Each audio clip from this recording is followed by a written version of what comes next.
Hello everybody, hope you all are fine. Open your English translation book at page number 141.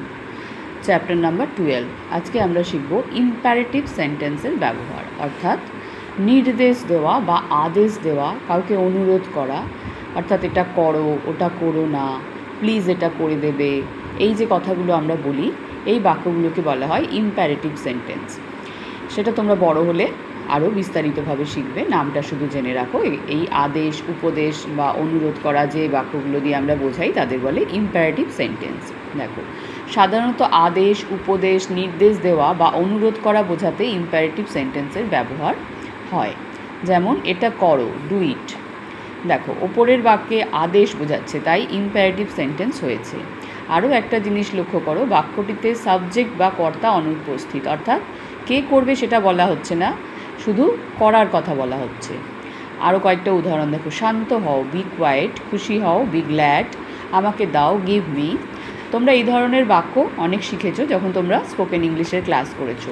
তোমরা এগুলো খুব সহজেই করতে পারবে। চলো আমরা দেখি, নিজে নিজে করি। এখানে এসো, কি হবে? Come here. ওখানে যাও, গো দেয়ার। এটা নাও, টেক ইট। এটা রাখো, কিপ ইট। পাখিটা দেখো, সি দ্য বার্ড। বইটা পড়ো, রিড দ্য বুক। জল পান করো, ড্রিঙ্ক ওয়াটার। উঠে পড়ো, গেট আপ। চলে যাও, গেট আউট বা গেট লস্ট। এগুলো তোমরা প্রত্যেকটা বাক্যই কিন্তু জানো, তাই তো? চোখ খোলো, ওপেন ইউর আইজ। দরজা বন্ধ করো, শাট দ্য ডোর। এটা ছুঁড়ে ফেলো, থ্রো ইট।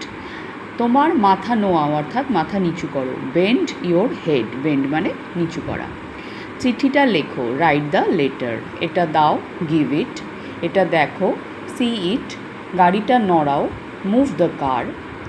এই পর্যন্ত তোমরা পেন্সিল দিয়ে সুন্দর করে তোমাদের বইতে লিখে ফেলবে। আর তোমরা এরকম আদেশ বা অনুরোধমূলক বাক্য, নির্দেশমূলক বাক্য নিজেরা ইংলিশে বলার চেষ্টা করবে, কারণ তোমরা এই ধরনের বাক্য স্পোকেন ইংলিশ ক্লাসে অনেক বলা অভ্যেস করেছো।